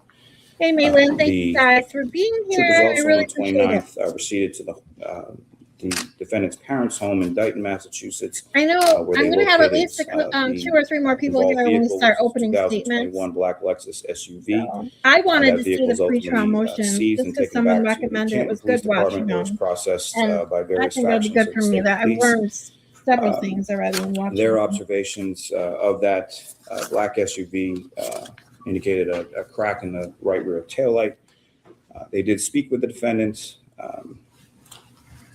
She indicated that she had met with the victim at the C.F. McCarthy's bar in Canton at approximately 9 p.m. on the 29th, that he was there with several friends prior to her arrival. She stated the victim was consuming beer and she was drinking vodka sodas. Oh, no problem, She described the Maylin. glassware she was drinking out of as a vase style. She stated she and the That's victim why I figured I'd left do it C.F. this way. McCarthy's and went to the waterfall. That she did hold on. not. You know, I was going to do this no matter what. When I realized that, you know, in working on the psychology videos that I want and that I wanted to do and put on my channel, I realized I really couldn't fully, I couldn't fully grasp it unless I watched it from the beginning. And so when I realized I needed to do that, I figured it would be a little more fun. It's not really supposed to be fun, but you know what I mean. With even just a couple people to chat with through it and vent to my anger when I see things like this crap, than watching it by myself. So thank you for being here with me. She indicated to the troopers that she did not leave C.F. McCarthy's or enter the waterfall bar with a glass or drink. She stated that she and the victim were at the waterfall for approximately 1 hour. During that time, there were no altercations and no injuries, no cuts or abrasions that occurred with the victim. She indicated that they left the waterfall and were invited to the house on Fairview Road. She stated that she dropped the victim at the house on Fairview and went home since she was having stomach issues at the previous bar.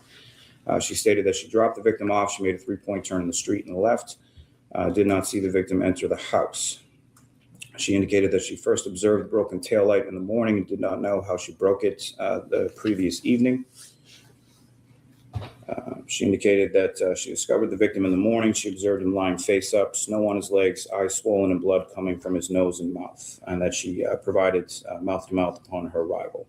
Further indicated that throughout the night she'd been calling and texting the victim numerous times with no response. Officers also interviewed several first responders, including a firefighter paramedic from the town of Canton. Indicated that she arrived on scene, observed the victim's condition, went to speak to the defendant in regard to any sort of prior medical issues or causality of the injuries that she observed to his face, to which the defendant then made several statements to her, indicating, "I hit him, I hit him, I hit him, I hit him." As I mentioned, the black Lexus SUV. The statement just evolved. Hold on, I gotta hear that again. Nose and mouth, and that she provided mouth-to-mouth upon her arrival. Further indicated that throughout the night she'd been calling and texting the victim numerous times with no response. Officers also interviewed several first responders, including a firefighter paramedic from the town of Canton. Indicated that she arrived on scene, observed the victim's condition, went to speak to the defendant in regard to any sort of prior medical issues or causality of the injuries that she observed to his face, to which the defendant then made several statements to her, indicating, "I hit him, I hit him, I hit him, I hit him." Right. Okay, so that was the firefighter. That was Sarah, right? What stomach issues at the previous? Oh, let me go back to that. Did I miss that? Hold on. Yeah, it's definitely better to do it with others. I think I would have kept putting it off. So yeah. So as I was saying real quick, we'll go back, Maylin. This was Sarah. So Jen McCabe was saying, she said, did I hit him? And that must have been, I'm assuming, at a different time where she's now saying I hit him, supposedly, to Sarah, the firefighter. So already you're like, what? That's the stupidest thing ever. Not to mention that because I've seen the second trial and I've seen clips, that would have been the very first thing I asked them. Like, okay, well, if she admitted it and you guys are already thinking it, why would you not arrest her right then? You let her go home. Not to mention, you let her go home with the car. So if she truly admitted that and said, I hit him, why the hell wasn't that car not only impounded right then and there? Why wasn't she arrested right then and there? I mean, anyone who believes that shit, to me, has to be pretty stupid.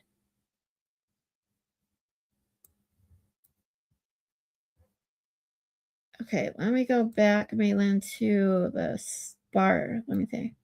They left the waterfall and were invited to the house on Fairview Road. She stated a little farther. Was initially contacted by the defendant, Ms. Reed, at 5 a.m. That she answered the phone to hear the defendant state, John's dead. Terry, I wonder if he's dead. It's snowing. He got hit by a plow. The troopers also on the 29th proceeded to the at least defendant's parents' home. Okay, let me go back a little bit. Where they located the involved vehicle, which is a 2021. Hold on, I'm going to start this whole part over right here, I think. So I can hear what you were talking about, Maitland. Confused by the defendant's statement, Ms. McCabe stated that Ms. Roberts began wiping snow off of the victim as the defendant laid on top of him for warmth and then began CPR. The troopers then proceeded to the Good Samaritan Hospital to view the victim. They observed approximately 6 bloodied lacerations varying in length on his right arm, the cuts extending from his forearm to his bicep. Both of the victim's eyes were swollen shut and black and blue. They observed a cut to the right eyelid area of the victim, observed his clothing to be blue jeans, an orange t-shirt, a long sleeve shirt, and boxer shorts that were saturated with blood and vomit. They observed 1 black Nike sneaker with a white Nike logo on the sides belonging to the victim. On the 31st, the troopers attended the autopsy of Mr. O'Keefe at the Office of the Chief Medical Examiner.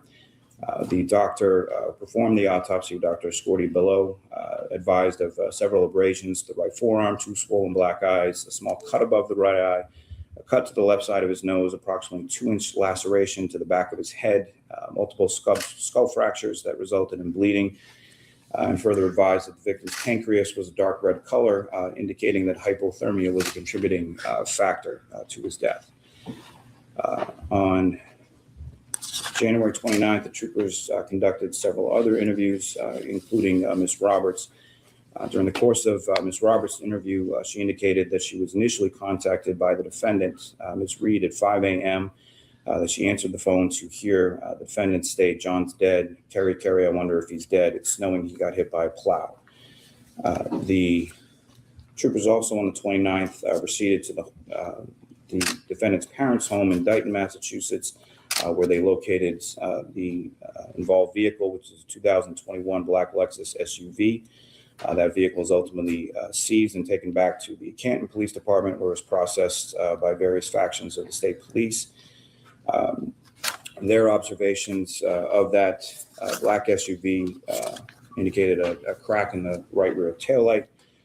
They did speak with the defendant.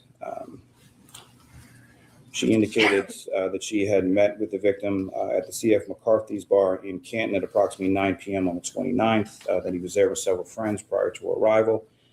She stated the victim was consuming beer and she was drinking vodka sodas. She described the glassware she was drinking out of as a vase style. She stated she and the victim left C.F. McCarthy's and went to the waterfall, that she did not. She indicated to the troopers that she did not leave C.F. McCarthy's or enter the waterfall bar with a glass or drink. She stated that she and the victim were at the waterfall for approximately 1 hour. During that time, there were no altercations and no injuries, no cuts or abrasions that occurred with the victim. She indicated that they left the waterfall and were invited to the house on Fairview Road. She stated that she dropped the victim at the house on Fairview and went home since she was having stomach issues at the previous bar. She stated that she dropped. Oh, yeah. Okay, Maylin. Yeah, I didn't hear this specifically, but in a lot of the stuff that I have already watched from clips and other people talking about the case, I did know this, and that was part of the issue of why she didn't want to go to the after party after they left the waterfall, and because it was another reason, I think in one of her interviews, why she left him there. Like a lot of the people, especially on the anti-Karen Read side, question, why would you leave your boyfriend after dropping him off when they expected you both? Why would you just leave him there? And I think that she had interviewed to that her stomach, because of her Crohn's, is it Crohn's she has? I believe. For some reason I think I get that wrong, but I think it's Crohn's. Whatever it's, intestinal and stomach issues she has, it plays a huge role, I think, in part of that, where she wasn't comfortable going to people's houses she didn't know. She was already having stomach issues and having problems that night at the bars. Of course, you're not comfortable going to someone's house when you have to use their bathroom to deal with things like that. And she got irritated with the fact that John went in to check out the house, didn't come back out. She was having stomach issues, and that's what those things accumulated into her leaving him there.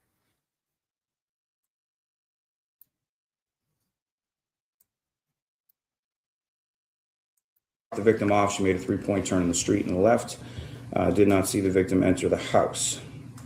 She indicated that she first observed the broken taillight in the morning and did not know how she broke it the previous evening. She indicated that she discovered the victim. Yeah, and you guys were hoping that you could use that broken taillight on her from the beginning until you realized you had video footage of her hitting John's car that morning. In the morning, she observed him lying face up, snow on his legs, eyes swollen, and blood I'm coming from his surprised nose that and video mouth, saw and that the light of day, provided to be honest with you, which is with as much manipulating as they did to those videos and editing and missing footage. I'm surprised. And I think that's the only reason it saw the light of day, was because it was from John's camera and not in the cop's possession first. Yeah, exactly. And that's why there's so many people on the the anti side that ask that question. And I'm sorry if you dealt with those kind of issues. Thankfully I don't have that, but I've worked with patients who have. And just being a chronic pain patient myself alone, if I was in pain first, right then and there, if I was already in pain and I wasn't comfortable and then had to, whatever reason, to go to someone's house and someone I didn't know, I would already be uncomfortable just in pain. And then having to worry about using the restroom, if you have that kind of issue, you're damn right, I'd be the same way. Totally get it.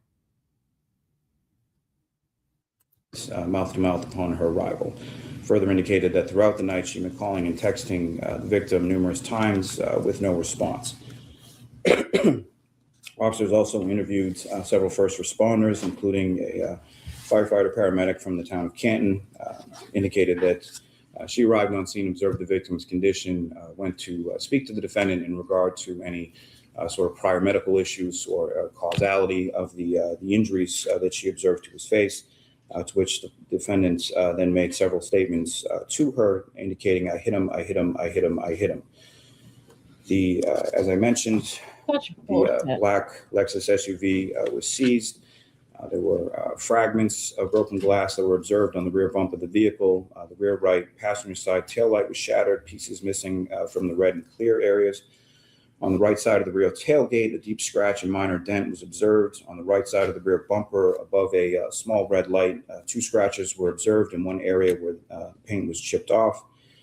Troopers from the Collision Analysis and Reconstruction section of the State Police performed several tests on the vehicle, including a rapid acceleration forward and reverse, noting that there was no deficiencies with the braking system.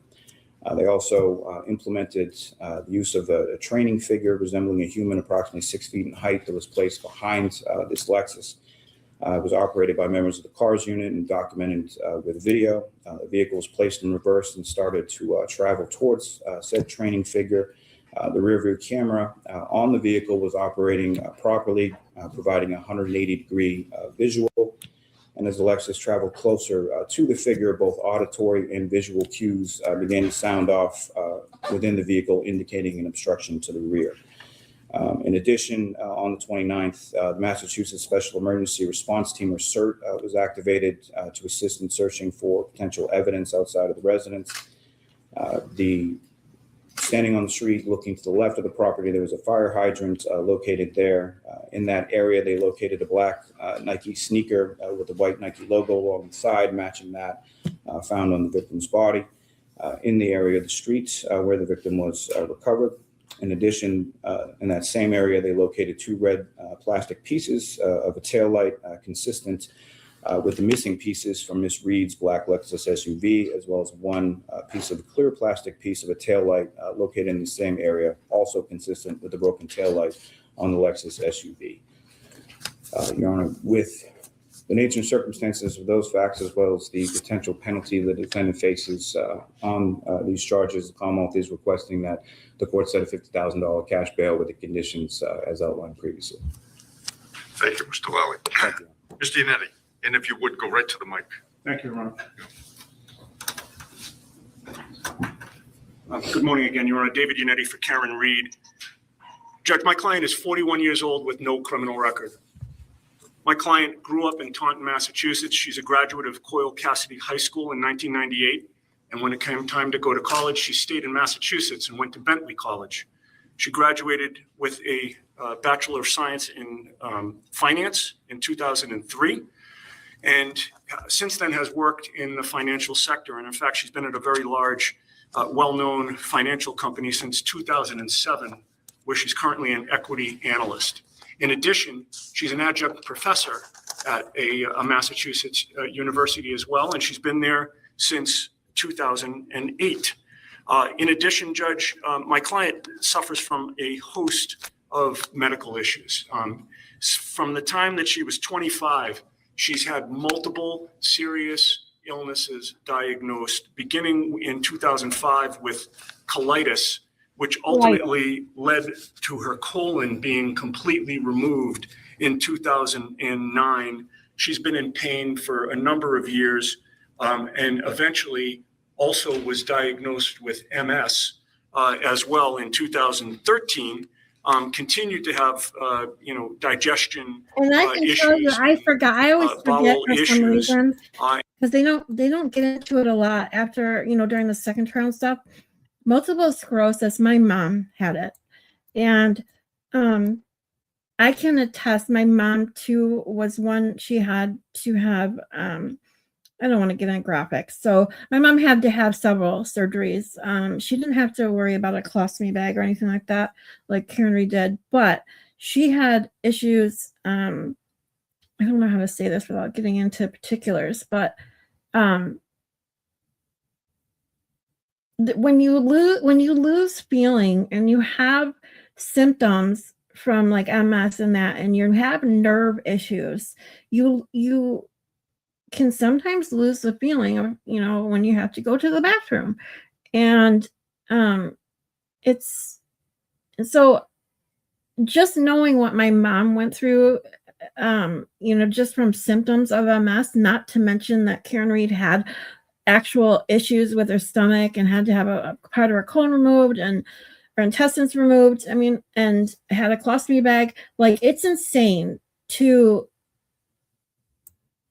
think that wouldn't play a factor in why she went home. Come on. If you're that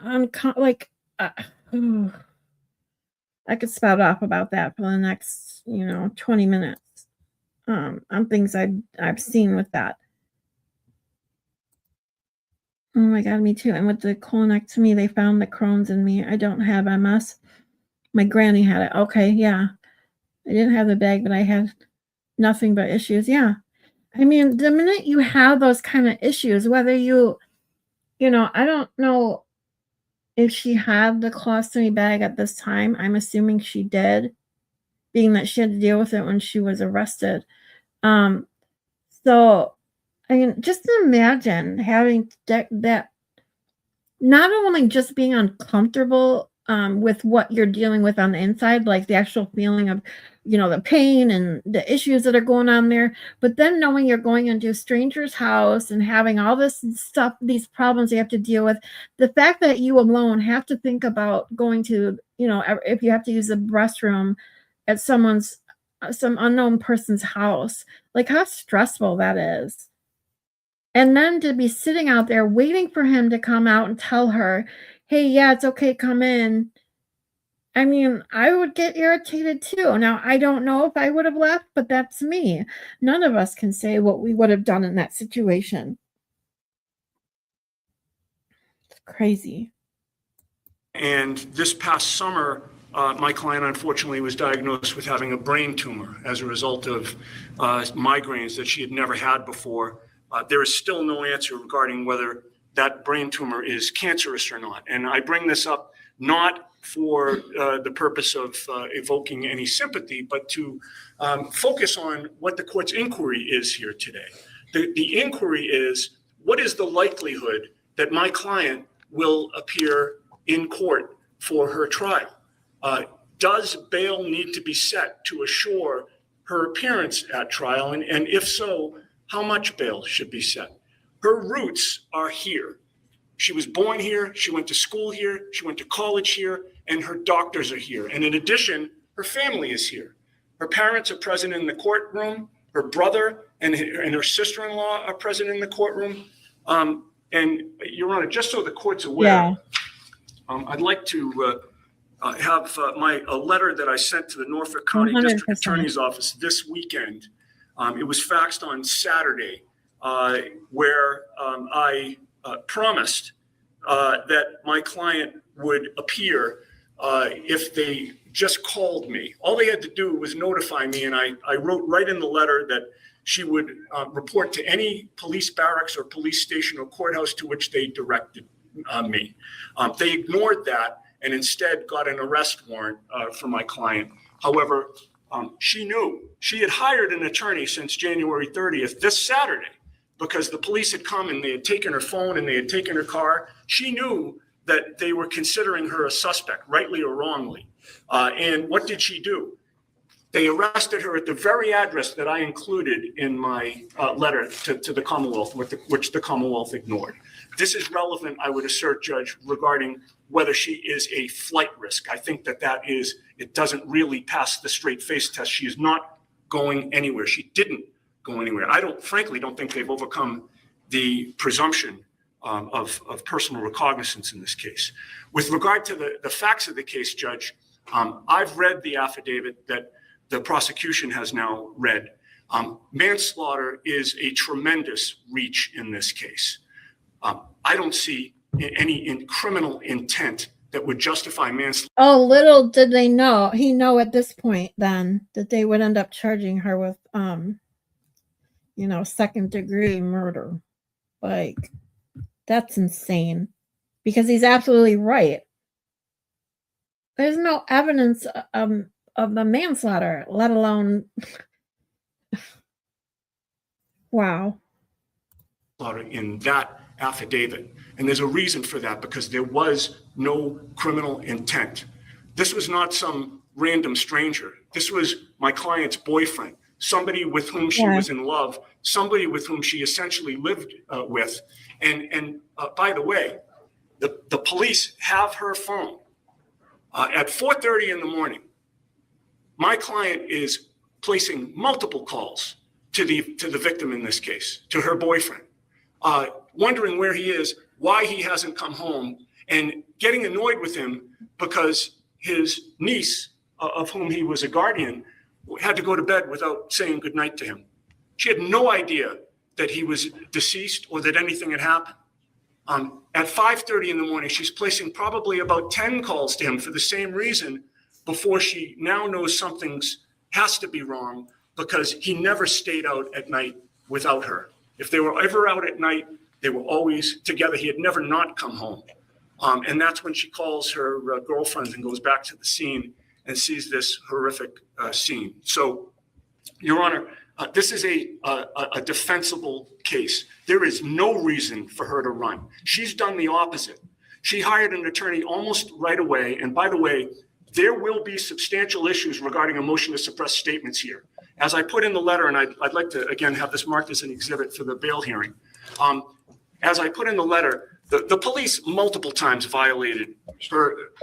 Mr. Lally, any objection to the letter coming? No objection. All right, thank you. We'll accept it. We'll mark it. Thank you very much. Go ahead. Yeah, the police violated her right to counsel multiple times, Your Honor, and we'll be able to show that at a motion to suppress hearing. Their case essentially comes down to statements because there's no eyewitnesses. There doesn't appear as though there's any video evidence. There's nothing to indicate what actually happened on the day in question. And I think the police sort of acting out of desperation, realizing that they didn't really have much of a case, needed some type of confession from her. She did not give it to them, and yet they questioned her despite the fact that she asked for a lawyer. So Yep. See, I called it, and so did a lot of people, I'm sure, when they saw this. That evolving a statement from one person, one eyewitness, from could I have hit him, evolving it to a first responder saying, oh, she said I hit him, I hit him, I hit him. Was it what they needed right now and in this moment to charge her? And that's what they got. It's insane. And the fact that they allowed these charges to go through based on this shit, I swear to God, it truly makes you lose all faith, any faith that you had in the justice system in the United States, especially coming off watching the Georgia versus Faust trial. Malin, I don't remember if you watched it, but I had to stop watching it because it was hard. My blood pressure was like going through the roof listening to that poor woman's ex-boyfriend on the stand.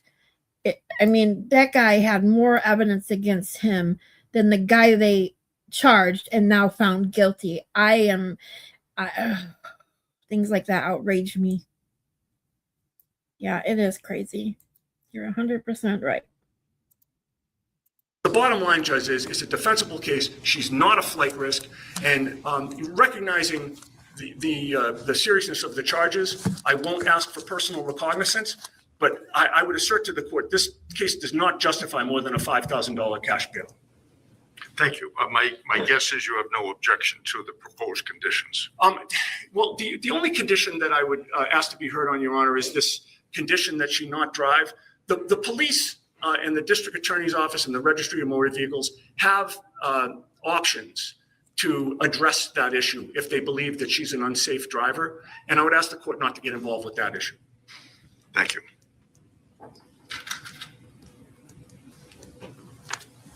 Yeah, see, I don't know how they could do that either, considering that she hadn't been charged and she wasn't even charged with an OUI until the second trial. And that's only because the defense asked to put that on there. So for them to even stipulate or, have that stipulation in there that on bail she can't drive just made no sense. Made no sense. Oh, you couldn't watch it? I knew I was going to be and couldn't do that to my mental health. I don't blame you. I don't blame you, Maylin, because I had to stop watching it myself. And what I did see was utterly insane. And then I didn't watch the stream of the verdict either. I just waited until someone posted what it was. And I was truly shocked. I don't know how they could have come to that conclusion. Oh, yeah. Yeah. I mean, Kelsey is a whole nother story too. Yeah. Angie and I are going to be doing a stream about PPD, postpartum depression and postpartum psychosis and that. We were hoping to do it last week, but I know Angie's been so busy and then my schedule got all messed up. So Hopefully we'll get one in here before her trial starts, but we'll see. Yeah, you weren't shocked? See, I was. I thought it was going to be a hung jury, to be honest with you, just because I know how people are regarding DNA. Like, even though that DNA was compromised and mislabeled and all that crap, and there was obviously problems with the evidence itself, being that evidence was missing and it was 25 years old or 20 whatever years old, like, I know psychologically speaking how people are when they hear DNA evidence. It's like the minute they hear someone's DNA is on someone, it's like they stop listening to anything else because they think just because there's DNA, that must mean they're guilty. And that's the problem. It doesn't. With regard to the conditions, she is ordered not to drive unless licensed or permitted by the Massachusetts Registry of Motor Vehicles. And I appreciate your argument, Mr. Yannetti, but due to the nature and the circumstances of the offenses charged, specifically 1 and 3, and the potential penalty, I know what your letter says, you're the lawyer, but she has plenty of reason to flee, given the potential penalty. I'm opposing the $50,000 cash. Yes, on the motion, I have Mr. Lally, a motion for preservation of evidence. Have you had a chance to review it? I have, yes, ma'am. Do you have any objection to it? I do not, Your Honor. All right, thank you. I'll allow that. Can I have a date, please? And just to be clear for the record, with regard to that motion being allowed, Judge, I would ask that it be effective with the court's signature with regard to previous reports that have been filed and anything that's been gathered, and certainly going forward. There should be no destruction of notes going forward in this investigation. Well, it speaks for itself. Yes. It's a preservation of evidence. I just signed it. It's 10:22 a.m. on February 2nd. That's when it's effective. Thank you very much, Ron. In terms of a next date, could I have March 1st, Judge? Sure. Mr. Lally, that work for you? If not, we'll go to another day. If possible, yeah. If possible, the 3rd or the 4th, if that's. Well, I mean, she is entitled to be brought back within 30 days. Sure. I mean, But Mr. Lally, if I may, Mr. Lally, you can have a 9 o'clock, 11 o'clock, or 2 o'clock call. Thank you. 11 o'clock on the 1st is fine. All right, that work, Mr. Yannetti? Thank you. Famous, docket 22 CR 66, court is setting bail in the amount of $50,000 cash to ensure your presence back here March 1st for a probable cause hearing. You have a right to petition the Superior Court for a review of that bail. Conditions of this case are that you stay away and have no contact with the victim's family, stay away from the victim's residence, and do not drive a motor vehicle unless permitted to by the Registry of Motor Vehicles. You'll need to sign those conditions before you're transported today. Thank you, Ron. Thank you. Thank you, Ron. Thank you, Madam Clerk. Okay. All right. Yeah. All right. Well, now that we went through that, which I don't know, my thoughts are every time I see something that I haven't seen yet, I get livid to how this even got tried the first time, let alone a second time. It's insane to me. But I think Danny's going live or is already live. I think he was going 5 or 6, so I'm not sure. I know, Maylin, me too. And that's why it's like sometimes I even, for someone who I normally have something to say because, like I said, very opinionated, I get speechless because it just, I can't formulate the right thought process. You know, when you see shit like this, it makes no sense. No sense. So for me to come and when I'm ready to give my opinion, it's hard to put into words because it's like my brain keeps going to what they're saying and trying to process it, which goes to the fact of, if you know what cognitive dissonance is, and when you're trying to make something, fit with, something that you believe or feel or whatever, that it's that it really messes with you. and it's hard to put into words when you're trying to take in something that just doesn't fit in. It just doesn't fit. So he's not live yet. I think he's going 6 p.m. Eastern. Okay, so 45 minutes. All right. Thank you, Dean. Can't wait for him to go live. He gives me something to do on no weekdays or any day that I don't work, because I work weekends too, but I work midnight. So, they're the ones that they keep me up at night on my nights off so that I don't mess up my sleep schedule, which is what's nice. But I appreciate you being here, Dean and Maylin. Tomorrow, hey Maylin, tomorrow, what is the I know the 2 other people that are waiting for me to start the opening statements. They're pretty good after late afternoon, early evening tomorrow because of the Corey Richens trials, I guess, starting tomorrow. And I know they want to watch that. So I probably do 4:30, 5 o'clock. I'm assuming that court will be done for that trial, whatever is going on. I don't know if it's actually starting or they're doing jury selection or what they're doing tomorrow. I haven't been following that case very closely. That was fun. Sorry I wasn't more talkative. It's okay, Dean. I appreciate you coming more than anything. I mean, I'm just building my channel.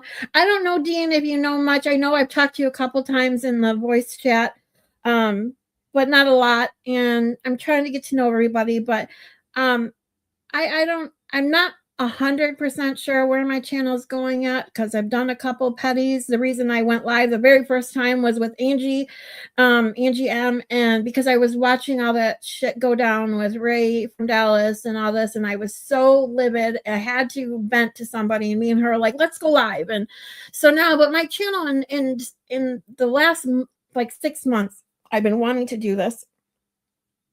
And I'm headed towards the psychological views in true crime and things like that. That's where I want to go with this. But I started working on a video specifically regarding group thinking and how these people, especially on the anti-Karen Read side, get into these groups believing something that defies common sense and can defy what they see with their very own eyes.